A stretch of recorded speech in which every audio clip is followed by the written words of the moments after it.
أعوذ بالله من الشيطان الرجيم بسم الله الرحمن الرحيم فسقى لهما ثم تولى إلى الظل فقال رب إني لما أنزلت إلي من خير فقير. സ്നേഹമുള്ള വിശ്വാസിനികളെ, നമ്മെ എല്ലാവരെയും സൃഷ്ടിക്കുകയും ധാരാളം അനുഗ്രഹങ്ങൾ നൽകി നമ്മെ പരിപാലിച്ചു കൊണ്ടിരിക്കുകയും ചെയ്യുന്ന ഏകനായ കാരുണ്യവാനായ അല്ലാഹു സുബ്ഹാനഹു വ തആലയെ സൂക്ഷിച്ച് അവൻ്റെ കൽപ്പനകളെ, നിർദ്ദേശങ്ങളെ ജീവിതത്തിൽ പാലിച്ചുകൊണ്ട് ജീവിക്കാൻ എന്നെയും നിങ്ങളെയും ആമുഖമായി ഓർമ്മപ്പെടുത്തുകയാണ്, വസിയ്യത്ത് ചെയ്യുകയാണ്. റബ്ബ് സുബ്ഹാനഹു വ തആല അതിനുള്ള തൗഫീഖ് നൽകി നമ്മെ എല്ലാവരെയും അനുഗ്രഹിക്കുമാറാകട്ടെ. മഹാനായ സ്വഹാബി അബൂ അയ്യൂബ് അൽ അൻസാരി റളിയല്ലാഹു അൻഹു അദ്ദേഹം പറയാണ്, ജാഅ റജുലുൻ ഇലൻ നബിയ്യി സ്വല്ലല്ലാഹു അലൈഹി വസല്ലം. നബി സ്വല്ലല്ലാഹു അലൈഹി വസല്ലമയുടെ അരികിൽ ഒരാൾ വന്നു. ഫഖാല, എന്നിട്ട് അദ്ദേഹം പറഞ്ഞു, യാ റസൂലല്ലാഹ്, അല്ലാഹുവിൻ്റെ റസൂലേ, അല്ലിംനി വ ഔജിസ്. റസൂലേ, എനിക്ക് ചില കാര്യങ്ങൾ നിങ്ങൾ പഠിപ്പിച്ചു തരൂ. പക്ഷെ ആ പഠിപ്പിച്ചു തരുന്ന കാര്യങ്ങൾ ഒരു ദീർഘമായി പോകാതെ ചുരുക്കിക്കൊണ്ട് ആ കാര്യം റസൂലേ താങ്കൾ എനിക്ക് പറഞ്ഞു തരൂ എന്നാണ്. ഖാല, റസൂൽ സ്വല്ലല്ലാഹു അലൈഹി വസല്ലമ പറഞ്ഞു, ഇദാ ഖുംത ഫീ സ്വലാത്തിക്, താങ്കൾ നമസ്കാരത്തിന് നിൽക്കുകയാണെങ്കിൽ ഫസ്വല്ലി സ്വലാത്ത മുവദ്ദിഇൻ, യാത്ര പറയാൻ ഒരുങ്ങുന്ന, വിടവാങ്ങാൻ ഒരുങ്ങുന്ന ഒരാൾ, അഥവാ ഈ ദുനിയാവിൽ നിന്ന് തന്നെ വിടവാങ്ങാൻ ഒരുങ്ങുന്ന ഒരാൾ നമസ്കരിക്കുന്നത് എങ്ങനെയായിരിക്കും, അങ്ങനെ നീ നമസ്കാരം നിർവഹിക്കുക. വലാ തകല്ലം ബികലാമിൻ തഅ്തദിറു മിൻഹു, നാളെ ഒരാളോട് ഉദ്റുർ പറയേണ്ട രൂപത്തിൽ, അതല്ലെങ്കിൽ കാരണം ബോധിപ്പിക്കേണ്ട, അല്ലെങ്കിൽ ക്ഷമാപണം നടത്തേണ്ട രൂപത്തിൽ നീ ഒരു വാക്കും സംസാരിക്കരുത്. വഅജ്മിഇൽ യഅ്സ അമ്മാ ഫി ഐദിന്നാസ്, ജനങ്ങളുടെ കൈകളിലുള്ള കാര്യത്തിൽ നീ ആഗ്രഹം പൂണ്ട് ജീവിക്കരുത് എന്ന് ഇമാം അൽബാനി റഹ്മത്തുള്ളാഹി അലൈഹി സ്വീകാര്യയോഗ്യമായ ഹദീസായി നമുക്ക് പഠിപ്പിച്ചു തന്നതാണ് ഈ സാരോപദേശം. പ്രിയപ്പെട്ട വിശ്വാസികളെ, 3 ഉപദേശമാണ് റസൂലുള്ളാഹി സ്വല്ലല്ലാഹു അലൈഹി വസല്ലമ ഈ വചനത്തിലൂടെ ആ കടന്നു വന്ന മനുഷ്യന് നൽകിയിട്ടുള്ളത്. ഒന്നാമത് പറഞ്ഞത്, നീ നിസ്കാരം നിർവഹിക്കുന്ന സമയത്ത്, ജീവിതത്തിലെ അവസാനത്തെ നിസ്കാരമാണ് ഞാൻ ഈ നിർവഹിച്ചു കൊണ്ടിരിക്കുന്നത് എന്ന ചിന്തയോടുകൂടി നീ നിന്റെ നിസ്കാരം നിർവഹിക്കണമെന്നാണ്. ഇതേ ഹദീസിൻ്റെ മറ്റൊരു റിപ്പോർട്ടിൽ നമുക്ക് കാണാം. അതോടൊപ്പം തന്നെ നീ അള്ളാഹുവിനെ കാണുന്നില്ലെങ്കിലും അള്ളാഹ് നിന്നെ കാണുന്നുണ്ട് എന്ന പൂർണ്ണ ബോധ്യത്തോടു കൂടിയായിരിക്കണം നീ അത് നിർവഹിക്കേണ്ടത്. സഹോദരങ്ങളെ, നമ്മളെല്ലാവരും വിവിധങ്ങളായ ആരാധനകൾ, നന്മകൾ പ്രവർത്തിക്കുന്നത് പരലോകത്ത് അത് നമുക്ക് തിരിച്ചു കിട്ടാനും അതുവഴി സ്വർഗം ലഭിക്കാനുമാണ്. അള്ളാഹു നമ്മെ അനുഗ്രഹിക്കുമാറാകട്ടെ. ആ പരലോക യാത്ര എന്ന് പറയുന്നത് മരണത്തോടുകൂടി നമ്മൾ ആരംഭിക്കുകയാണ് ചെയ്യുന്നത്. അപ്പോൾ ഞാൻ പരലോകത്തേക്ക് കർമ്മം പ്രതിഫലാർഹമായി തീരാൻ ചെയ്യുന്ന ഈ ഒരു പണി, അതെനിക്ക് ചെയ്യാൻ കിട്ടുന്ന ഏറ്റവും അവസാനത്തെ സമയത്താണ് ഞാൻ ഈ നിർവഹിച്ചു കൊണ്ടിരിക്കുന്നത് എന്ന ചിന്തയിൽ ഒരു കാര്യം നമ്മൾ നിർവഹിക്കുമ്പോൾ സഹോദരങ്ങൾ, അതിന് എത്ര ആത്മാർത്ഥത ഉണ്ടാവും. ഇനി ഒരു വലിയ രോഗമോ മറ്റു പ്രയാസങ്ങളോ ഉള്ള ഒരാൾ, അല്ലാഹു അത്തരം പ്രതിസന്ധികളെ നമ്മളെ കാത്തുരക്ഷിക്കുമാറാകട്ടെ, അയാൾ തൻ്റെ കുടുംബത്തിലെ ഒരാളെ സന്ദർശിക്കുമ്പോൾ അയാളുടെ മനസ്സിങ്ങനെ വിചാരിക്കുകയാണ്, ഇതെൻ്റെ അവസാനത്തെ സന്ദർശനമായിരിക്കും, ഇനി ഇങ്ങോട്ടൊന്നും വരാൻ എനിക്ക് കഴിയൂല എന്ന് ചിന്തിക്കുമ്പോൾ അയാളുടെ ഒരു ആത്മാർത്ഥത എത്രയായിരിക്കും?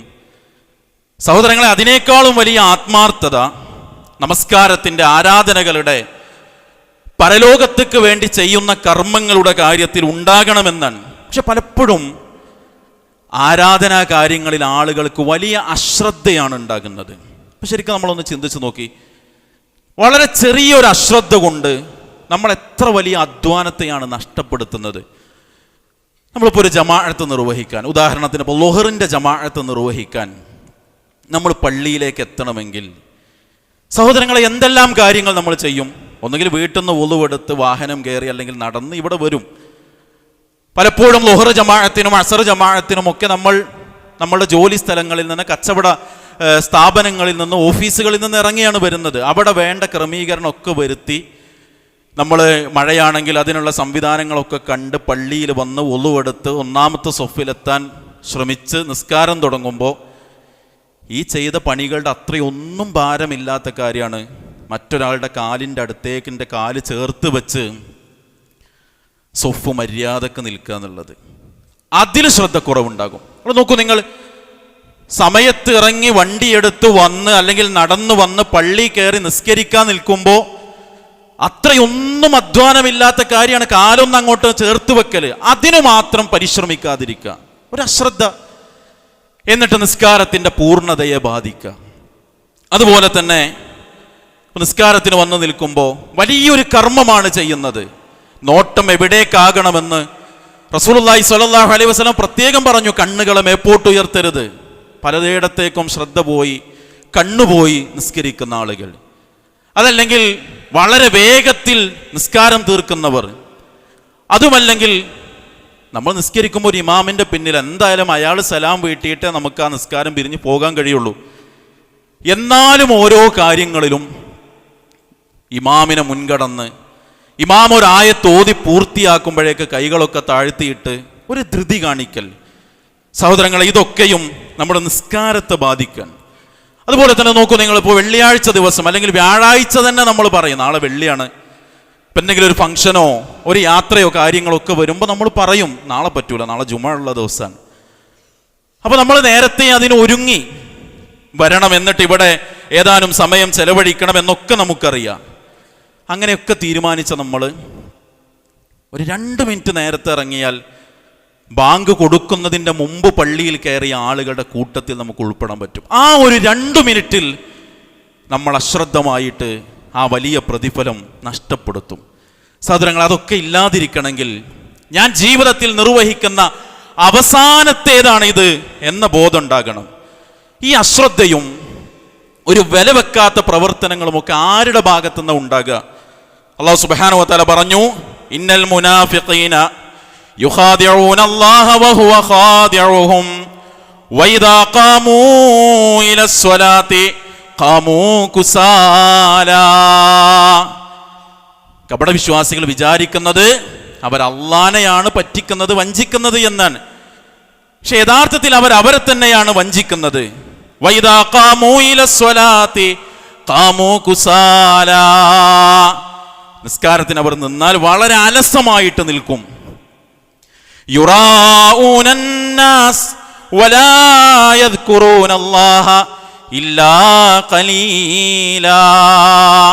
ജനങ്ങളെ കാണിക്കാൻ വേണ്ടി പടച്ചോനെ കുറച്ചു മാത്രമേ അവരുടെ നിസ്കാരത്തിൽ ഓർക്കുകയുള്ളൂ എന്ന് അല്ലാഹു സുബ്ഹാനഹു വ തആല പറയാൻ. നിസ്കാരം കൊണ്ട് നഷ്ടം ലഭിക്കുന്ന ആളുകളുടെ സ്വഭാവം പറഞ്ഞപ്പോഴും അല്ലാഹു പറഞ്ഞ എന്താ? അല്ലദീന ഹും അൻ സ്വലാത്തിഹിം സാഹുൻ. അവരവരുടെ നിസ്കാരത്തിൻ്റെ കാര്യത്തിൽ വലിയ അശ്രദ്ധയുള്ള ആളുകളായിരിക്കുന്നതാണ്. അതുകൊണ്ട് സഹോദരങ്ങളെ, നിസ്കാരമടക്കം ഏത് ഇബാദത്ത് ചെയ്യുമ്പോഴും ഇതിൻ്റെ അവസാനത്തതാണ് എന്ന ബോധ്യം ഉണ്ടാകണം. നോക്കൂ, നിങ്ങൾ പലരും നമ്മളിൽ നിന്ന് വിട പറഞ്ഞു പോയിക്കൊണ്ടിരിക്കാൻ. ബഹുമാന്യനായ നമ്മളുടെ അബൂബക്കർ ഹാജി എല്ലാ ദിവസവും എല്ലാ വഖത്തിനും നമ്മുടെ പള്ളിയിലുണ്ടായിരുന്നൊരു സാന്നിധ്യമാണ്. അല്ലാഹു അദ്ദേഹത്തിന് പുറത്തു കൊടുക്കുമാറാകട്ടെ, അദ്ദേഹത്തിൻ്റെ ഖബറിടത്തിന് വിശാലത നൽകുമാറാകട്ടെ, അദ്ദേഹത്തിൻ്റെ കുടുംബത്തിന് ക്ഷമിക്കാൻ റബ്ബ് സുബ്ഹാനഹു വ തആല കഴിവ് നൽകി അനുഗ്രഹിക്കുമാറാകട്ടെ. അങ്ങനെ പോകേണ്ടവരാണ് നമ്മളൊക്കെ. എത്ര ആളുകൾ ഈ തളിപ്പറമ്പിന്റെ പ്രദേശത്ത് അറിയപ്പെട്ട നമ്മുടെയൊക്കെ സുഹൃത്ത് വലയങ്ങളിലുള്ള എത്രയെത്ര ആളുകൾ, സഹോദരങ്ങളെ, അങ്ങനെ പോകുമ്പോൾ കൊണ്ടുപോകാനുള്ളതാണ് എൻ്റെ ഈ അധ്വാനം എന്ന് ചിന്തിച്ച് നിസ്കാരമടക്കമുള്ള ഇബാദത്ത് നമ്മൾ നിർവഹിക്കണം. രണ്ടാമത്തത് നബി സല്ലല്ലാഹു അലൈഹി വസല്ലം പറഞ്ഞത്, ഒരാളോടും ഉദ്ർ പറയേണ്ട ഒരവസ്ഥയിൽ ഒരു വാക്ക് പറഞ്ഞു പോകരുത്.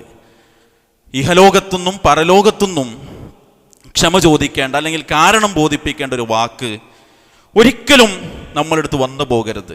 റബ്ബിനോടാണെങ്കിലും നമ്മുടെ കൂടെ ജീവിക്കുന്നവരോടാണെങ്കിലും, എടാ അപ്പം ഞാൻ അങ്ങനെ പറഞ്ഞു പോയി എന്ന് പറയേണ്ട ഒരു പ്രവൃത്തിയോ വാക്കോ നമ്മളിൽ നിന്ന് ഉണ്ടാകരുത് എന്നാണ്. സഹോദരങ്ങളെ, ഇഹലോകത്ത് ചിലപ്പോൾ ഇനി പറഞ്ഞു പോയാലും ചിലപ്പോൾ ഒന്ന് ക്ഷമ ചോദിക്കാം. ഞാൻ നേരത്തെ പറഞ്ഞ പോലെ നമ്മൾ പെട്ടെന്നങ്ങ് മടങ്ങിപ്പോയാൽ നമ്മൾ ആരോട് ക്ഷമ ചോദിക്കും? പരലോകമാണെങ്കിൽ അതിൻ്റെ അവസ്ഥ എന്താ? അല്ലാഹു സുബ്ഹാനഹു വ തആല പറഞ്ഞില്ലേ,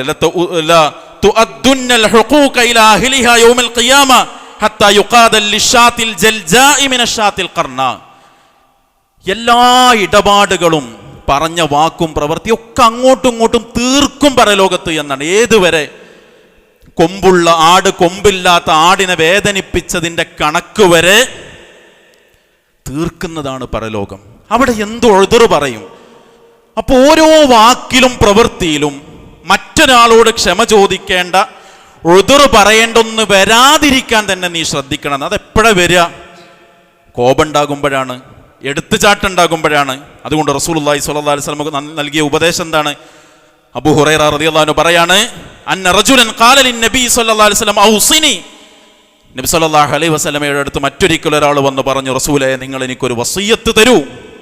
ഖാല, നബി സല്ലല്ലാഹു അലൈഹി വസല്ലം പറഞ്ഞു, ലാ തഗ്ളബ്, നീ കോപിക്കരുത്. ഫറദ്ദദ മിറാറ, പലയാവർത്തി ആ വന്ന മനുഷ്യൻ ചോദിച്ചുകൊണ്ടേയിരുന്നു, റസൂലേ, ഉപദേശിക്കൂ, എനിക്ക് പറഞ്ഞു തരൂ. നബി സല്ലല്ലാഹു അലൈഹി വസല്ലം പറഞ്ഞു, ലാ തഗ്ളബ്, നീ കോപിക്കരുത്. കോപത്തിൽ നിന്നാണ്, ദേഷ്യത്തിൽ നിന്നാണ് ചില വാക്ക് പറയുന്നത്, ചില പ്രവൃത്തികൾ, അരുതായ്മകൾ നമ്മളിൽ നിന്ന് സംഭവിച്ചു പോകുന്നത് കോപിക്കുന്ന സമയത്താണ്. പാടില്ല എന്ന് റസൂലുള്ളാഹി സ്വല്ലല്ലാഹു അലൈഹി വസല്ലമ നമ്മെ പഠിപ്പിക്കാൻ. അതുകൊണ്ട് അങ്ങനെ പടച്ചോനെ, അങ്ങനെ പറ്റിപ്പോയി എൻ്റെ അടുത്ത്, പറ്റിപ്പോയാൽ അത് പറയണം. പക്ഷെ അങ്ങനെ പറയേണ്ട ഒരു സാഹചര്യം ഇല്ലാതിരിക്കാൻ അള്ളാഹുവിൻ്റെ കാര്യത്തിലും പടപ്പുകളുടെ കാര്യത്തിലും നമ്മൾ ശ്രദ്ധിക്കണമെന്നാണ്. മൂന്നാമത്തത് പറഞ്ഞത്, ജനങ്ങളുടെ കയ്യിലുള്ള കാര്യത്തിൽ വലിയ ആഗ്രഹം വെച്ച് അതിൽ കൊതി പൂണ്ട് നീ ജീവിക്കരുത് എന്നാണ്. ഈ ഹദീസിന്റെ ഞാൻ നേരത്തെ പറഞ്ഞ മറ്റൊരു റിപ്പോർട്ടിൽ നബി സല്ലല്ലാഹു അലൈഹി വസല്ലം ഇത് പറഞ്ഞിട്ട് ചേർത്ത് പറഞ്ഞ എന്താണെന്നറിയോ? തഗിഷ് ഗനിയ, മറ്റൊരാളുടെ കയ്യിലുള്ളത് കൊതിക്കാതെ, അത് കിട്ടണേ എന്നുള്ളൊരു ആഗ്രഹം വെച്ച് ജീവിക്കാതെ നീ ജീവിച്ചാൽ തന്നെ നിനക്ക് സമ്പന്നനായി ജീവിക്കാൻ കഴിയുമെന്നാണ്. നോക്കൂ, നിങ്ങൾ മറ്റുള്ളവരുടെ കയ്യിലുള്ളതൊക്കെ കിട്ടണമെന്ന് ആഗ്രഹിക്കുമ്പോൾ അവനാൻ്റെ അടുത്ത് കിട്ടിയതിൻ്റെ വില പോലും നമുക്ക് മനസ്സിലാകൂല. അതുകൊണ്ട് തന്നെ കിട്ടിയതിൽ തൃപ്തിപ്പെടണം. ഇമാം ഷാഫി റഹ്മത്തുള്ളാഹി അലൈഹി പറഞ്ഞില്ലേ, ഇദാ മാ കുൻത ദാ ഖൽബിൻ ഖനൂഇൻ ഫഅൻത വമാലികുദ് ദുനിയ സവാ, നിനക്ക് കിട്ടിയതിൽ തൃപ്തിപ്പെട്ട് ജീവിക്കാനുള്ള ഒരു മനസ്സ് നിനക്കുണ്ടോ, നീയും ദുനിയാവിലെ രാജാക്കന്മാരും ഒരുപോലെ ആയിരിക്കുന്നതാണ്. അതുകൊണ്ട് തൃപ്തിപ്പെടണം. മറ്റൊന്ന് ഇതിൽ നിന്ന് നമ്മൾ പഠിക്കേണ്ടത്, ജനങ്ങളിലല്ല നമുക്ക് പ്രതീക്ഷ ഉണ്ടാവേണ്ടത്, പടച്ചോനിലാണ്. നോക്കൂ, നിങ്ങൾ മദീനയിലേക്ക് മൂസ അലൈഹി സ്വലാത്തു വസ്സലാമ എത്തി. അവിടെ എത്തിയപ്പോൾ ആ രണ്ട് പെൺകുട്ടികൾ അവരുടെ ആടുകൾക്ക് വെള്ളം കൊടുത്തു. മൂസ അലൈഹി സ്വലാത്തു വസ്സലാമക്ക് എന്തൊക്കെ വേണം? അവിടെ താമസിക്കാൻ ഇടം വേണം, ഭക്ഷണം വേണം. പക്ഷെ ഒരിക്കൽ പോലും ആ വെള്ളം കൊടുത്ത സമയത്ത് ഇവരെന്തിയപ്പോൾ എനിക്കൊന്നും ചെയ്തു തരാതിരുന്നത് എന്നല്ല മൂസ അലൈഹി സ്വലാത്തു വസ്സലാം ചിന്തിച്ചത്. ആ രണ്ടാളുകളുടെ ആട്ടിൻ പറ്റത്തിന് വെള്ളം കൊടുത്ത് അവരെ പറഞ്ഞയച്ചിട്ട് ഒരു തണലിൽ മാറിയിരുന്നിട്ട് മൂസ അലൈഹി സ്വലാത്തു വസ്സലാം പറഞ്ഞു, ഫഖാല റബ്ബി ഇന്നി ലിമാ അൻസൽത ഇലയ്യ മിൻ ഖൈരിൻ ഫഖീർ, പടച്ചോനെ, നീ എനിക്ക് എന്തൊരു ഖൈറ് തരുകയാണെങ്കിലും ഞാൻ അതിനാവശ്യക്കാരനാണ്. ഞാനിപ്പോൾ ആ പെൺകുട്ടികളെ ആടുകൾക്ക് വെള്ളം കൊടുത്തല്ലോ, ഓലെന്തെങ്കിലും ഒന്ന് തന്നെങ്കിൽ എന്നല്ല, പടച്ചോനെ നീ തരണം. പ്രതീക്ഷ അള്ളാഹുവിലാണ് ഉണ്ടാകേണ്ടത്. അത് ഏത് കാര്യത്തിലും നമുക്ക് പറ്റും. സക്കരിയ അലൈഹി സ്വലാത്തു വസ്സലാം പ്രാർത്ഥിച്ചില്ലേ, ഖാല റബ്ബി ഇന്നി വഹനൽ അളുമു മിന്നി വഷ്തഅല റഅ്സു ശൈബ, എല്ലുകൾ ദുർബലമായി, തല നിരക്കുന്നുണ്ട്, പക്ഷേ വലം അകും ബിദുആഇക റബ്ബി ശഖിയ, പടച്ചോനെ നിന്നോട് ചോദിക്കുമ്പോൾ ഒരു ഭാഗ്യം കെട്ട ആളായി ഞാൻ മാറിയിട്ടില്ല. പടച്ചോനിലേക്ക് പ്രതീക്ഷ വെക്കുക. ആളുകളുടെ അടുത്ത് പലതും ഉണ്ടാകും. കിട്ടിയതൊക്കെയും പരീക്ഷണമാണ്, കിട്ടാത്തതൊക്കെയും പരീക്ഷണമാണ്. നമുക്ക് തരാതെ പരീക്ഷിച്ചു, പടച്ചോൻ മറ്റുള്ളവർക്ക് കൊടുത്തു പരീക്ഷിച്ചു. അതെനിക്കും കിട്ടിയെങ്കിൽ എന്ന് കൊതിക്കുന്നതിനേക്കാളും എൻ്റെ അടുത്തുള്ളത് നന്നായി ഉപയോഗപ്പെടുത്തി വിജയിക്കണമെന്ന് വിചാരിക്കുക. അപ്പം നിനക്ക് നല്ല സമ്പന്നനായി ഐശ്വര്യമുള്ളവനായി ജീവിക്കാൻ കഴിയും. പ്രതീക്ഷകളൊക്കെ പടച്ചോനിലേക്ക് വെക്കുക, ആ റബ്ബിനോട് തേടുക, അവനിലേക്ക് കൈകൾ ഉയർത്തുക. ചോദിക്കാനുള്ളതൊക്കെ മടികൂടാതെ സംശയമില്ലാതെ കിട്ടുമെന്ന ബോധ്യത്തിൽ അള്ളാനോട് ചോദിക്കുക. പക്ഷെ ആളുകളുടെ അവസ്ഥ എന്താ? ഒക്കെ മനുഷ്യന്മാരോട് ഇങ്ങനെ ചോദിക്കും. രണ്ട് തരത്തിൽ. സാധാരണ ജീവിക്കുമ്പോൾ ആളുകളോട് അങ്ങോട്ടും ഇങ്ങോട്ടും ചോദിക്കും. അതല്ലെങ്കിൽ മരിച്ചു മൺമറഞ്ഞ മഹാത്മാക്കൾ എന്ന് പറയപ്പെടുന്നവരും അല്ലാത്തവരുമായ മനുഷ്യരിലേക്ക് ആളുകൾ കൈനീട്ടും. അവിടെയും പടച്ചോനെ പരിഗണിക്കാനും അള്ളാഹുവിലേക്ക് കൈനീട്ടാനുമാണ് ഒരു വിശ്വാസി ശ്രമിക്കേണ്ടത്. അവിടെയാണ് പ്രതീക്ഷയർപ്പിക്കേണ്ടത്. ആ റബ്ബിന് മാത്രമാണ് പ്രതീക്ഷകൾ പൂർത്തീകരിച്ചു തരാൻ കഴിയുന്നത്. അതുകൊണ്ട് സഹോദരങ്ങളെ, വളരെ സുന്ദരമായ 3 ഉപദേശങ്ങൾ. ഓരോ ഇബാദത്തിലും ഞാൻ നിർവഹിക്കുന്ന അവസാനത്തേത് എന്ന ചിന്തയിൽ നിർവഹിക്കുക. ആത്മാർത്ഥത ഉണ്ടാവും, ഇഖ്ലാസ് ഉണ്ടാകും, ഖുശൂ ഉണ്ടാകും, ഭയഭക്തിയോടുകൂടി നിർവഹിക്കാൻ കഴിയും, സമയത്ത് നിർവഹിക്കാനുള്ള മനസ്സുണ്ടാകും. രണ്ടാമത്തത്, നമ്മൾ ഒരാളോടും ഒരു പ്രവൃത്തിയാകട്ടെ വാക്കാകട്ടെ പിന്നീട് ക്ഷമിക്കണമെന്ന് പറയേണ്ട, പുറത്തു തരണേ എന്ന് പിന്നീട് പറയേണ്ട ഒരു അവസ്ഥ ഇല്ലാത്ത വിധം വാക്കുകളെ പ്രവൃത്തികളെ ക്രമീകരിക്കുക. പടച്ചോൻ തന്നതിൽ തൃപ്തിപ്പെടുക. ആളുകളോട് അവരുടെ കയ്യിലുള്ളത് കൊതിക്കുന്നത് പകരം പടച്ചവനിലേക്ക് പ്രതീക്ഷയർപ്പിച്ച് തേടുക. എങ്കിൽ സുന്ദരമായ ജീവിതം ഇഹലോകത്ത് സാധ്യമാകും. ഇങ്ങനെയാണ് നമ്മുടെ ആരാധനയെങ്കിൽ, ഇങ്ങനെയാണ് നമ്മുടെ സ്വഭാവമെങ്കിൽ, ഇതാണ് നമ്മുടെ മനസ്സെങ്കിൽ, പടച്ച റബ്ബിൻ്റെ തൗഫീഖ് ഉണ്ടെങ്കിൽ, നിഷ്കളങ്കമായ വിശ്വാസം നമുക്കുണ്ടെങ്കിൽ തീർച്ചയായും പരലോകത്തും നമുക്ക് വിജയിക്കാൻ സാധിക്കും. അള്ളാഹു തൗഫീഖ് നൽകി അനുഗ്രഹിക്കുമാറാകട്ടെ. അൽഹംദുലില്ലാഹി റബ്ബിൽ ആലമീൻ, അസ്സലാത്തു വസ്സലാമു അലാ റസൂലിഹിൽ കരീം വഅലാ ആലിഹി വസഹ്ബിഹി അജ്മഈൻ. അമ്മാ ബഅദ്. സ്നേഹമുള്ള വിശ്വാസിനികൾ, അള്ളാഹുവിനെ സൂക്ഷിച്ചുകൊണ്ട് ജീവിക്കാൻ ഒരിക്കൽ കൂടി ഉണർത്തുകയാണ്, വസിയ്യത്ത് ചെയ്യുകയാണ്. അള്ളാഹു നമ്മെ അനുഗ്രഹിക്കുമാറാകട്ടെ. സെയ്ദ് ബിൻ ഖാലിദ് അൽ ജുഹനി റളിയല്ലാഹു അൻഹു പറയാണ്, നല്ല മഴ പെയ്തതിൻ്റെ പിറ്റേ ദിവസത്തെ സുബഹ് ഹുദൈബിയ എന്ന സ്ഥലത്ത് വെച്ച് നബി സല്ലല്ലാഹു അലൈഹി വസല്ലമയും ഞങ്ങളും സുബഹ് നമസ്കരിച്ചു. നമസ്കാരം കഴിഞ്ഞ് നബി കരീം സല്ലല്ലാഹു അലൈഹി വസല്ലമ ഞങ്ങളിലേക്ക് തിരിഞ്ഞു ചോദിച്ചു, ഹൽ തദ്റൂന മാദാ ഖാല റബ്ബുക്കും, എന്താണ് നിങ്ങളുടെ റബ്ബ് പറഞ്ഞത് എന്ന് നിങ്ങൾക്കറിയുമോ? ഖാലു, ഞങ്ങൾ പറഞ്ഞു, അല്ലാഹു വ റസൂലുഹു അഅലം, അള്ളാഹുവിനും അള്ളാഹുവിൻ്റെ റസൂലിനുമാണ് അറിയുക. ഖാല, നബി സല്ലല്ലാഹു അലൈഹി വസല്ലം പറഞ്ഞു, അസ്ബഹ മിൻ ഇബാദി മുഅ്മിനും ബി വ കാഫിർ. ഇന്ന് നേരം വെളുത്തപ്പോൾ ചില ആളുകൾ മുഅ്മിനായും വേറെ ചില ആളുകൾ കാഫിറായി കൊണ്ടുമാണ് നേരം വെളുത്തത്. ഫഅമ്മാ മൻ ഖാല മുതിർനാ ബിഫദ്ലില്ലാഹി വറഹ്മതിഹി ഫദാലിക മുഅ്മിനും ബി വ കാഫിറുൻ ബിൽ കൗകബ്. മഴ കിട്ടിയല്ലോ, അപ്പോൾ ആരാണോ മുതിർനാ ബിഫദ്ലില്ലാഹി വറഹ്മതി, അള്ളാൻ്റെ കാരുണ്യം കൊണ്ടും ഔദാര്യം കൊണ്ടും നമുക്ക് മഴ കിട്ടി എന്ന് ആരാണോ പറഞ്ഞത്, അവൻ എന്നിൽ വിശ്വസിച്ചവനും നക്ഷത്രങ്ങളിൽ അവിശ്വസിച്ചവനുമാണ്. വഅമ്മാ മൻ ഖാല ബിനൗഇ കദാ വകദാ, ഇന്നിന്ന ഞാറ്റുവേല കാരണം ആ ഞാറ്റുവേല മാറി ഇപ്പോൾ ഈ ഞാറ്റുവേലയിലേക്ക് എത്തി, ആ മാസം പോയി ഈ മാസമായി, കർക്കിടകം വന്നു, അതുകൊണ്ടൊക്കെയാണ് മഴ കിട്ടിയത് എന്നൊക്കെ പറയുന്ന ആളുകളുണ്ടല്ലോ. ഫദാലിക കാഫിറും ബി മുഅ്മിനും ബിൽ കൗകബ്, അവർ എന്നിൽ അവിശ്വസിച്ചവരും നക്ഷത്രങ്ങളിൽ വിശ്വസിച്ചവരുമാണ്. സഹോദരങ്ങളെ, മഴ കിട്ടുന്നത് എങ്ങനെയാണെങ്കിലും ആ മഴ കിട്ടുന്നതിൻ്റെ ഒക്കെ പിന്നിലുള്ള കാരണമെന്ന് പറയുന്നത് അല്ലാഹു സുബ്ഹാനഹു വ തആല നമുക്ക് മഴ തരാണ്.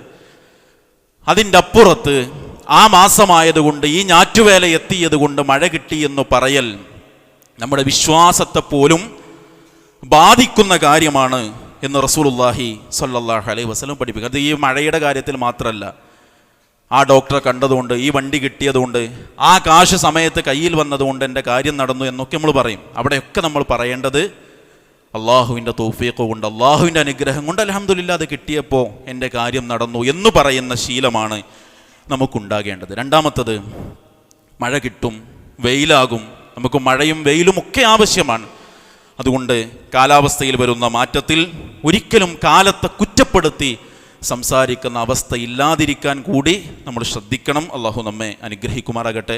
അള്ളാഹു എല്ലാ നന്മകൾക്കും തൗഫീഖ് നൽകി അനുഗ്രഹിക്കുമാറാകട്ടെ. എല്ലാ തിന്മകളിൽ നിന്നും അരുതായ്മകളിൽ നിന്നും അകന്ന് ജീവിക്കാൻ അള്ളാഹു നമ്മെ എല്ലാവരെയും തുണക്കുമാറാകട്ടെ. മാരകമായ രോഗങ്ങളിൽ നിന്ന്, അപകടങ്ങളിൽ നിന്ന്, അപകട മരണങ്ങളിൽ നിന്ന് അള്ളാഹു നമ്മെ എല്ലാവരെയും കാത്തുരക്ഷിക്കുമാറാകട്ടെ. ഈമാൻ ഉൾക്കൊണ്ട് നമ്മളിൽ നിന്ന് മരണപ്പെട്ട എല്ലാവർക്കും അള്ളാഹു മഗ്ഫിറത്ത് നൽകി അനുഗ്രഹിക്കുമാറാകട്ടെ. ബഹുമാന്യനായ അബൂബക്കർ ഹാജി അടക്കം നമ്മളിൽ നിന്ന് വേർപിരിഞ്ഞ എല്ലാവരെയും സ്വർഗത്തിൽ കണ്ടുമുട്ടാൻ അള്ളാഹു നമുക്ക് തൗഫീഖ് നൽകി അനുഗ്രഹിക്കുമാറാകട്ടെ. ലോകത്തിൻ്റെ വിവിധ ഭാഗങ്ങളിൽ വേദനകളും പ്രയാസങ്ങളും കഷ്ടപ്പാടുകളും അനുഭവിച്ച് ജീവിക്കുന്ന നമ്മുടെ സഹോദരി സഹോദരങ്ങൾക്ക് അള്ളാഹു ആശ്വാസം നൽകി അനുഗ്രഹിക്കുമാറാകട്ടെ. അള്ളാഹു മഅഇസ്സൽ ഇസ്ലാമ വൽ മുസ്ലിമീൻ വദില്ല ശിർക വൽ മുശ്രിക്കീൻ വദമ്മിർ അഅദാഅക അഅദാഅദ്ദീൻ റബ്ബനാ ആതിനാ ഫിദ്ദുന്യ ഹസന വഫിൽ ആഖിറതി ഹസനത വഖിനാ അദാബന്നാർ വസ്സലാമു അലൽ മുർസലീൻ വൽഹംദുലില്ലാഹി റബ്ബിൽ ആലമീൻ.